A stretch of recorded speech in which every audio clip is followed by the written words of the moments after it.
For more than 2 decades, Uzbekistan has had one of the worst records of freedom of the press and media freedom in the world, imprisoning journalists for longer than perhaps any other country. Now there are tentative signs of change. On the one hand, journalists told us that they feel a lot more free to cover topics which were politically sensitive, like corruption and torture. On the other hand, fear and censorship in Uzbekistan are still alive and well. За последние 1,5 года, когда к власти пришел новый президент, просто, видимо, властями, а именно Шавкатом Мирзиёевым, была дана некая отмашка, чтобы СМИ были более смелыми и не боялись поднимать ряд острых тем. In August 2016, Uzbekistan's long-serving dictator, Islam Karimov, died. His successor, President Shavkat Mirziyoyev, quickly came to power touting himself as a reformer. Поскольку все это не имеет необратимого характера, а просто является делом доброй воли одного человека, это может быть свернуто буквально по щелчку пальца в 1 минуту. Эти изменения не носят институционального характера, потому что законы не изменились, они те же самые.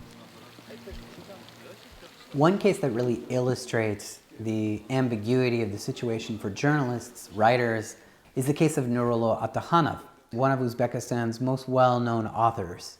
Bu kunlar degan kitobimni yoza boshlaganman.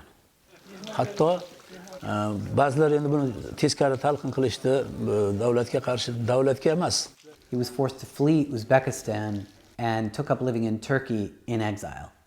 Ozgina o'sha fikrli insonlarni ham hammasini bular potensial dushman degan ma'noda bu qora ro'yxatga kelib chiqdi keyin. Mana endi hozirgi yangi prezident o'zi tan olib aytishicha 18 ming odam qora ro'yxatda edi. Shundan 16 mingi ro'yxatdan chiqarildi deb e'lon qildi-ku. Kelmagan, hali o'zgarish bo'lgan yo'q. Bu ochiq yozishdi ham, lekin men qaror qabul qilgan edim va yaxshilikdan baribir umid qilgan edim. Aeroportga tushdim, aeroportda meni ushlab o'tirishdi. Kiritishmadi, pasportimni olib qo'yishdi. He was put in handcuffs and taken to jail, and we thought that might be the end of the story.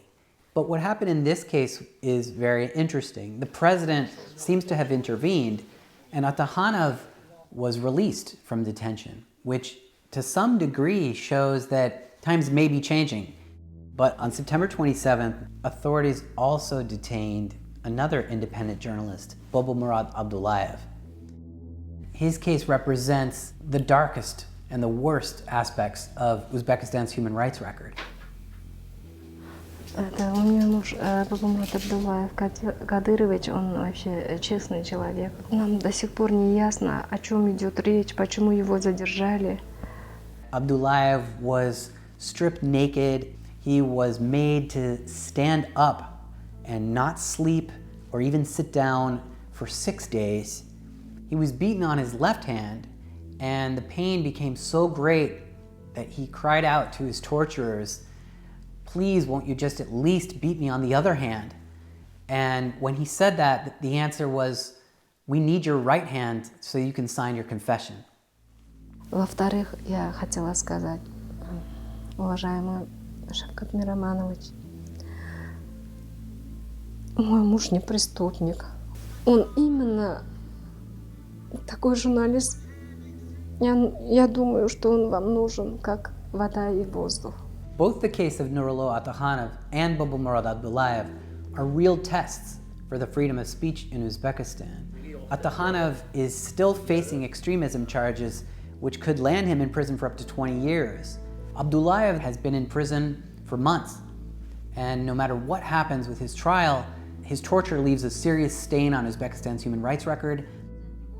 The government should end all censorship in the country.